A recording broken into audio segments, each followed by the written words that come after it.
mo ng talo. Unless maglikot yung Smartmatic. Unless maglikot lang, sabi ko hindi ko sinasabi naglikot. Okay, so let's hear from the industry. Any inputs or comments from the industry? Mr. Barbie Atienza, please. Barbie, what are you representing? Your Honor, I'm representing the United Print Media Organization. It's an association of all print media organizations in the country.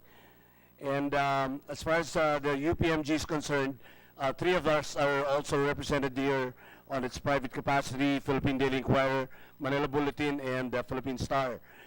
We've collectively talked about it, about the Senate bills at hand, and we agree with the principle of making even the playing field for all candidates. We think also that having outrageous rates for advertising would be detrimental to the less fortunate or the less financially endowed candidates. However, Mr. Chairman, Senate President, we believe that regulating in terms of having a moratorium on price increases so that we can avoid any organization to take advantage of the campaign period is something that we're very open to, and we appreciate the value of. On the other hand, on the regulation or even mandating the discounted rates for political ads are something that we beg the Senate and the House as well to please reconsider. It is something that we feel is detrimental to the status of the media organizations involved, considering a lot of different changes, the change in landscape, the presence of digital media as well, and of course the cost of production. Right now, Mr. President, as we speak, the cost of paper, for example, in our case in print, has already increased by 60%, and that will make untenable the operational cost for us if we mandate a discount of as much as 50%. We beg the Senate, Mr. Chairman, that we consider preserving the principles of free enterprise and let the free market forces dictate the pricing for us. And the thing that we can pledge to you is that we are with you in trying to protect the equitability of campaign channels that we will provide all candidates, and we assure you that we will be fair, objective, and always with the best interest of the country in mind. Thank you, Mr. Chairman. Do the players in the print media industry also announce or publish their published rates to the public, to the public? So on a per inch ba yan, o per square inch basis ba yan? We've standard published rates, Mr. Chairman. Yes, okay. sir. So you have. And your published rates, of course, will allow you to profitably operate your business. Tama? Yes, sir. And then now, the present state of the law says that you give 10%. The present state of the law, 10%. Okay. 10% standard. Sa ngayon, di ba? So, the proposed bill, one says 50, and some say 20 for the print made. So, yes. So you're worried about the viability of your business after the discount. That's correct. Kasi if the paper costs increase, your published rate will also increase. That's Tama ba correct. yun? And we are just getting the discount from your published rate. Mm-hmm. So if we make it now it's 10. You have no comment on the 10 because okay lang sa inyo yung 10. What are you worried about? The 50 or the 20? Are you even worried about the 20%? In principle, Mr. Chairman, we're worried about you're mandating the amount of the increase, basically because, well, of course, of all of this will be based on the published rate. That would be something that we can live on. Yeah. As a matter of fact, even the 10%, we've always thought that it is something detrimental to our operations as far as mandating the thing. But realistically, we do understand there are things that we have to do to be able to achieve what we want to achieve. Siguro yung we're just looking at the right level for it. That's it. Yun ang question ko. When you mentioned about viability na, parang you mentioned earlier that Yes, sir. it's now the viability of your business. Yes, sir. Now it's 10, so you have lived with that. Eh? We can live with that. We are touching the 10 to give the candidates an even bigger discount. Saan ka worried? Sa 50% discount? Sa 20% discount? Or somewhere in between? As far as the industry is concerned, Your Honor, the 10% I think is something that we've already lived with as far as print is concerned, and we pray that we keep it on status quo. We have heard the stand of the what's the name of the group again? United Print Media Group, Your Honor. Lahat po yan nandyan, even the national dailies and Yes, sir. the tabloids also. Broadsheets, tabloids, magazines. Magazines, okay. At ngayon po, kasama na rin po yung mga digital channels namin. So digital. Okay, can we hear from the TV or the radio groups or station? Attorney Pablador?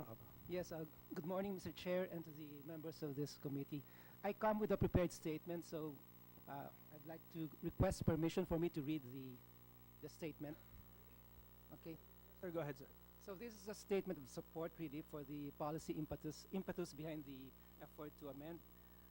ABS-CBN believes that the electoral process is indispensable to, and that honest and fair elections is one of the foundations of a strong democracy and country.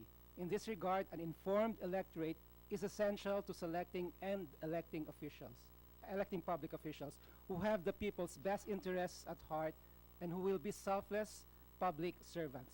With this in mind, ABS-CBN has always advocated voter education.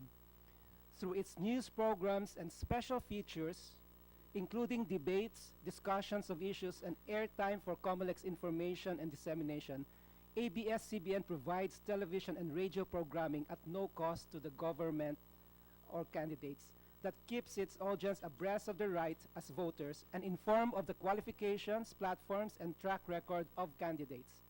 ABS-CBN has been and will always remain committed to informing the Filipino voter in order to empower him and allow the full realization of his or her right to vote. Thus, ABS-CBN will support any effort towards this end, including the objectives of this bill to be discussed this afternoon. As more information is given to a voter, the more he or she is in a position to vote based on issues and qualifications, and less on personalities and dependency. Nonetheless, the draft bills have the potential to drastically impact the business of broadcasting, where substantial investments are made both in equipment and programming. Thus, taking into consideration existing and continuing efforts toward voter education, the broadcasting industry hopes that an equitable solution may be reached that will allow the bill's objective to be achieved while being fair to both the broadcasters and the candidates. That is my prepared statement. Thank you, sir. So thank you for the support also. So, but in effect, it's in the details, no? Yes, that's in the details. So can you comment on the details? Well, we are behind the advocacy to improve the affordability of the rates.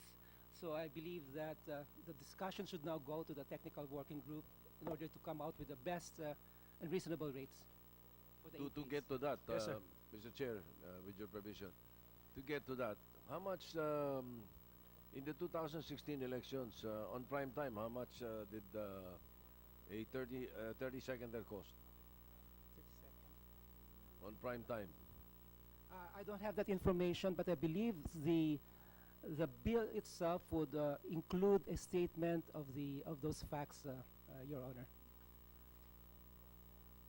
Well, I'm sure COMELEC has a copy because the candidate submitted, no? Submitted to you.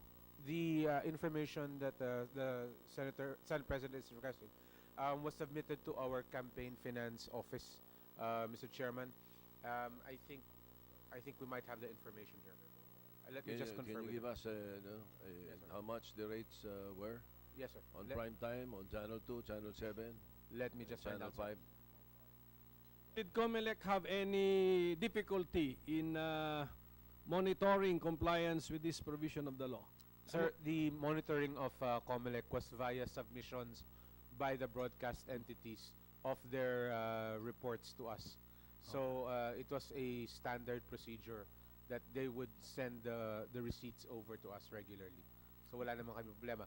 However, there was monitoring by outside actors also who were using services like Nielsen, for instance, who were monitoring the minutes or the seconds of exposure and then comparing that to what was billed to them. So that was done by third-party actors. How was the 2016 elections? How many cases of overspending have you filed? May I refer that to our campaign finance office? They're the ones tracking that information, sir. Sir, can I answer that? Yes, Chairman. So far, we already have 200 cases of overspending, and we will gradually filing information and cases against these 200. At marami pa, sir, nasa more than 1,000 pa yung pending na dinidiscuss namin. Sa local yan, ano? Pero yung sa national. Halo-halo na po yun, sir. Apo. Yes. Meron din mga Yeah, meron, sir, national meron. candidates Apo. na overspent. Yes, sir. Yes, sir.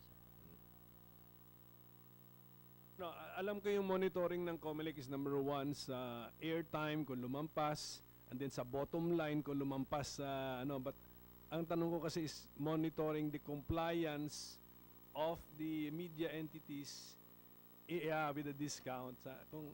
Yun ang pinupunto ko sana if you are also consciously looking at that. Oh, I think, sir, what we get, Mr. Chair, is the billed amounts. No, I'm not so sure if the finance office is able to check that against the Dapat published nga, rates. kasi inaano ko na they have a published rate, then your COMELEC is also familiar with the published rate, then you compute the discount, then that's a ceiling amount, di ba? Parang ganun. If I'm not mistaken, Mr. Chair, that the claiming of the discount should be done by the political candidate in the contract with the broadcast network, so that pagdating sa amin, discounted na dapat yon. So yeah, hindi nyo na, the compliance with this law, hindi nyo na, Hindi ako 100% nakikita. sure. Yes, Mr. Chairman. Mr. Chair, we have records nung mga sinasubmit ng mga networks, and may I refer it to Director Bagid. Siya yung head ng campaign finance office namin, sir. Okay, Director Bagit of the Campaign Finance Office. Good afternoon, sirs. Sir, the broadcast entities, sir, the media entities submit their contracts with the campaign finance officer, Your Honor, and with it, Your Honor, based on the submission to us, we look into these contracts, and what reflected in the contracts are already discounted rates. Opo. It's for the candidate now to demand the discount to which he is entitled under the law. So can we hear? Ang problema doon, Mr. Chair, pwedeng pwedeng sabihin ng istasyon na hindi, puno na kami, hindi namin matatanggap. Ang totoo yun, hingi ka ng hingi ng discount Di ba? That's a good Yan ang point raised by the problema. Senate President. But Sanay ako dyan pero ano yun?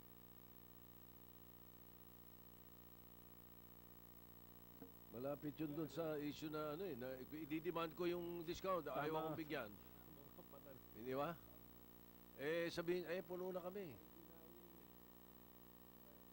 Todas ka.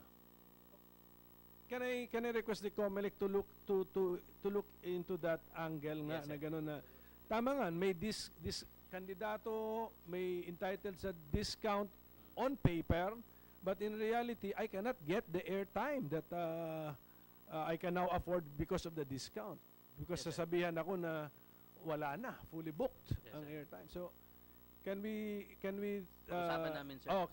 can we look at that angle, sir. and then pag-usapan natin how to solve that, kasi that's a form of discrimination. Yes, sir.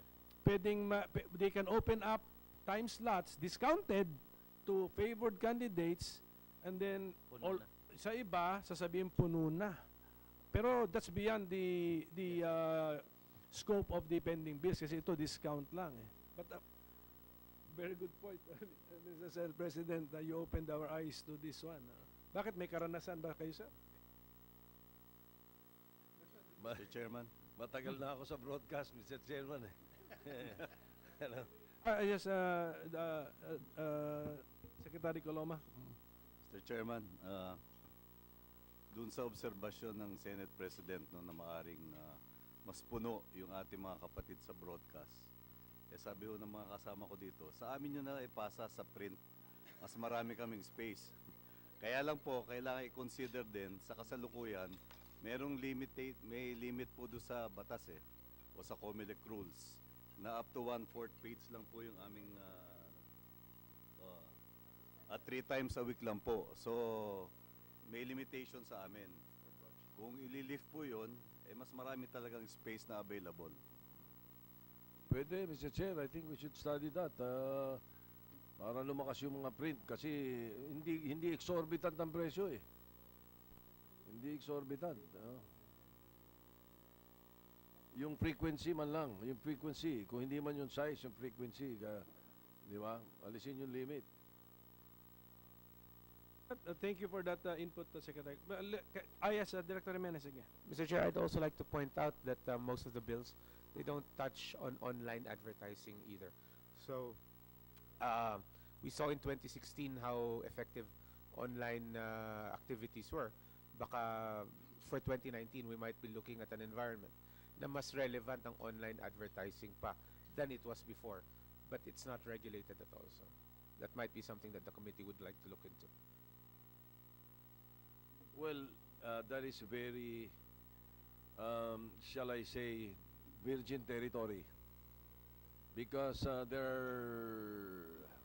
we will be walking on eggshells, Mr. Chairman. Because, for example, let's say, a candidate who has 5,000 followers on Facebook, if he places his ad in his web page, his ad, vote for Sheriff Abbas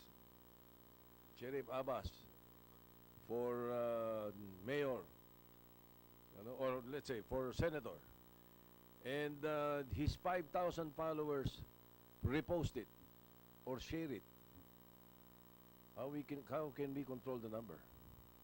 Ngayon, if lagyan natin ng control ng specific number, and a candidate who is against or competing against Chairman Abbas will repost his ad more than the limit, disqualified. Madaling laruin yung social media dyan, yung internet, danger. I think, as I said, pag-aralan natin mabuti yan, we will accept or we will wait for suggestions from COMELEC on how to go about Yeah, this. we will. Medyo ano yan, virgin territory. We will wait for ideas from the COMELEC. But in the meantime, ito na muna, that the TV, radio, and print ad rates, which we are regulating in these bills. So from the KBP, please. Thank you, Mr. Chair. I'm Attorney Hularbal, representing the KBP. The KBP would like to express their support of the objectives of this bill in ensuring the dissemination of wider dissemination of information and political issues during election. Among them, by the increase in the discounts of political advertisements, which can be approached in various ways, Your Honor. We will be submitting suggestions because it's either greater discounts or redefining the basis for the discounts. But definitely the KBP will support this and ensure that its members also support that move of KBP. So we will be submitting our recommendations, Your Honor, during the TWG.